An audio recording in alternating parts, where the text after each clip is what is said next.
from what you've seen on social media, and I know you've been looking at, Facebook, Twitter and the rest of it since this debate started, have you been surprised by people's reactions and their belief systems? I've been very surprised. I think this is why I want to talk about this more. It's kind of moved away from a public transport issue now for me. It's moved more into a debate about, wait a minute, children are not less important than adults.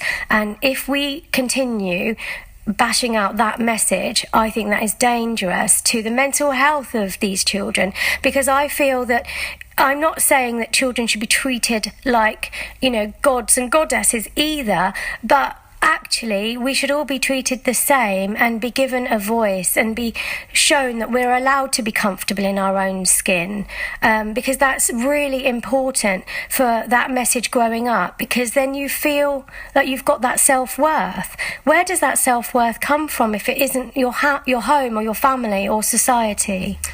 But in the studio is Dipti Tait, who's a hypnotherapist in Cirencester. And I know you've sort of debated this throughout the week, on the radio and online as well. So I know you've had a lot of feedback from people.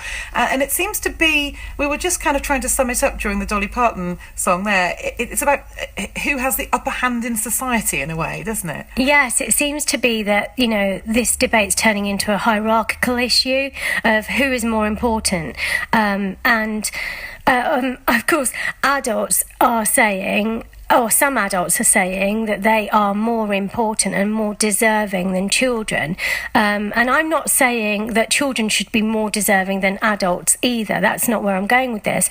But, I'm concerned about the do as I say approach to kind of society of how we should treat our children.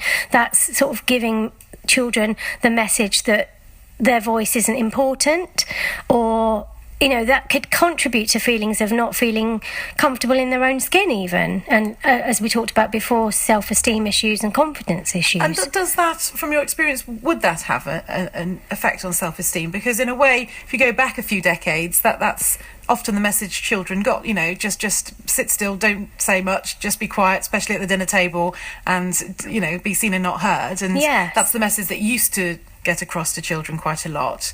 And do you think it affects their self-esteem and did so years ago? Yes, I think so. And if you're told as a repeated message that, you're not important, actually, we don't want to hear your voice, sit still, don't fidget, be seen and not heard, that to anybody doesn't feel nice.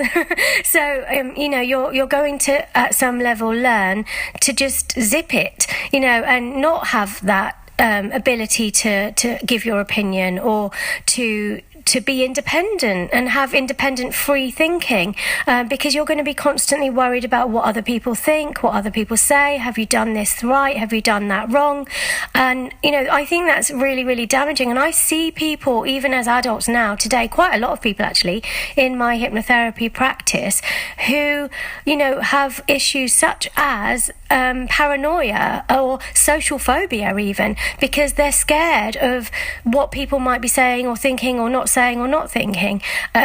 Quite often, obviously, the people are not really saying or thinking anything, but their internal dialogue has been set up and conditioned to believe that, they are not worthy enough or adequate enough. And I know you don't delve back too far in the past when you talk to people who come and see you, but do you get the impression it's as a result of how they were spoken to in the past? Yes, so we don't actually delve back, as you say.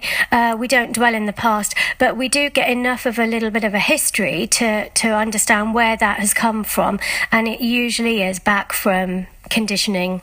The debate can usually be seen as black and white. So William saying that thing, everyone's kind of pushed me up to the other end of the spectrum, that I'm saying that children are more important or should have more rights. And I'm really not saying that at all. I'm saying that actually we're all equal, and we should all be mindful of each other and teach our children to be mindful of adults, as well as teach our adults to be mindful of children. And I suppose it's just everybody respecting each other at various points in their life and also in public. Yes. I mean, William was talking about a child as a thing and as an it. A child isn't a thing or an it. Children are not commodities. They're not just objects.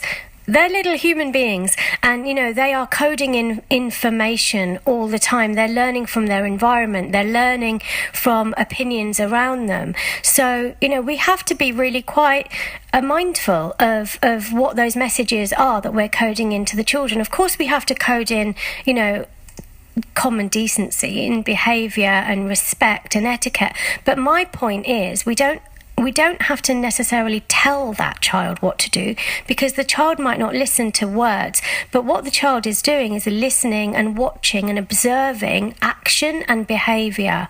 So if you as a parent are modelling respect, self-respect, and that kind of message gets coded into the child, because they will see that for themselves. It's not just the words that parents use, it's the actions in the home, in the supermarket, wherever they may be. Yes, the other day I was in a supermarket and I was watching a little interaction with a parent and a child, and the parent was shouting at the child, "Don't shout at me."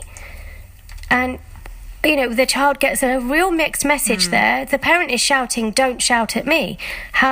What the child is learning there is quite mixed and confused. Yeah, so that's very interesting, actually. So it's words and behaviour, and it all goes in, and you see the end result, which is, it could be decades later. Yes. And the damage that can be caused. Yeah, the brain holds information. Yeah. That's what our brain does. And as a solution-focused hypnotherapist, I absolutely understand how these messages can sneak into the system and sit there and then cause havoc later on down the line, and I'm quite often at the other end of it trying to sort it out, really.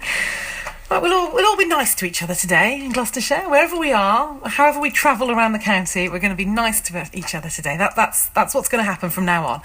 Thank you to Dipti Tait. Lovely to meet you. Thank you. Lovely you for to coming be in on the studio. You're welcome. Good to see you. Are you off back to Cirencester now? I am. I'm going to smile all the way home. Good. I'm glad to hear it.